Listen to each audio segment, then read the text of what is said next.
Kiai, terkait Ahmad Zain Najah ini sudah berapa lama yang bersangkutan sebenarnya aktif di Komisi Fatwa MUI?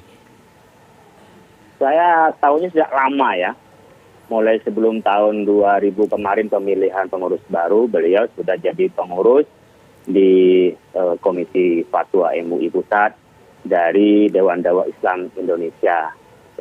Jadi Baik. karena kita memang perwakilan ormas-ormas, tentu ada keterwakilan dari ormas-ormas Ahlus Sunnah wal Jamaah di Indonesia. Kiai, lalu apa langkah yang akan ditempuh MUI dan juga apakah akan ada pendampingan hukum? Ya, kami menyerahkan penuhnya kepada proses hukum. Tapi tetap kita pada asas praduga tak bersalah. Oleh karena itu seluruh warga negara mempunyai hak untuk ya membela diri, punya hak juga punya pendampingan hukum, dan punya hak untuk mendapatkan hak-hak hukumnya. Itu adalah bagian dari hak dasar kita ya. Oleh karena itu, nah tentunya kita jangan dulu menghakimi, meskipun dalam proses ini adalah dugaan mungkin sudah tersangka, tetapi keputusan tetap menunggu pada proses hukum di pengadilan kita. Dan tentunya Majelis Ulama Indonesia, ya karena ini framingnya kan menjadi Majelis Ulama Indonesia, padahal yang bersangkutan adalah tentu tindakan pribadi, bukan tindakan institusi. Nah, kemudian kami pun juga tidak mengetahui, makanya kami tidak mempunyai bukti-bukti. Tadi Pak Sekjen sampaikan yang berhak membeberkan dan nanti juga menjelaskan kepada umat adalah Densus 88, karena memang mereka yang tahu buktinya dan nanti dibuktikan di pengadilan. Tetapi pada proses ini umat banyak yang bertanya karena itu aktivitasnya sebagai dai, ya. Ustaz Farid Khotbah adalah dikenal bahkan bikin partai dakwah. Kemudian Ustaz Dr. Zain An-Najah juga adalah Ustaz.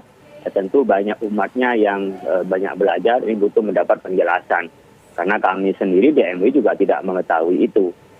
Ya, kalau posisinya biar lebih konsentrasi, ini mungkin menjadi pagu kita yang tersangka berkaitan dengan hukum, kita yang nonaktifkan biar lebih konsentrasi dan mengikuti proses hukum itu dengan baik. Karena ini persoalan pribadi bukan persoalan institusi di Majelis Ulama Indonesia. Tentu kita menonaktifkan dari keanggotaan Komisi Fatwa MUI.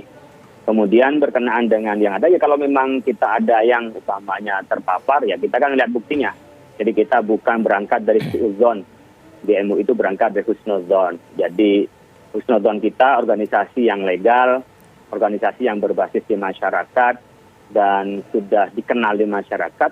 MUI sebagai payung besar ya tentunya yang direkomendasi dari masing-masing organisasi atau dikenal di masing-masing organisasi, kita percaya adalah ia adalah punya wawasan kebangsaan, punya cinta tanah air, NKRI. Nah, kecuali ada bukti-bukti ya seperti sekarang umpamanya diindikasikan, jangan dulu divonis ya, diindikasikan dan diduga, itu tentu kita menghormati proses hukum. Saya punya husnudzon bahwa pemerintah kita, Densus kita bekerja secara profesional. Oleh karena itu jangan sampai ada salah tangkap. Jangan sampai tidak bisa membuktikan sehingga menurunkan kepercayaan masyarakat. Oleh karena itu kami di Majelis Ulama dalam rapat yang kami lakukan, ini termasuk rapat darurat ya, karena bukan rapat pada kebiasaannya, menyikapinya tentu karena ini penegak hukum yang melakukan, ya kita percaya kepada penegak hukum. Kalau tidak percaya pada penegak hukum, kita tentunya kita tidak menjadi warga negara yang baik. Akan tetapi ini kan baru proses, nanti pengadilanlah yang akan berbicara itu.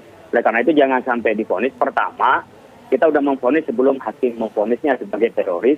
Kita tunggu dulu sampai ada keputusan hukum itu. Kemudian framing, saya berharap framing bahwa ini seakan-akan di MUI, ya kami kan perwakilan dari ormas. Meskipun kami secara keormasan, keislaman bertanggung jawab, ini kan menjadi mengarah kepada kelembagaan framingnya itu. Ini yang perlu kita luruskan.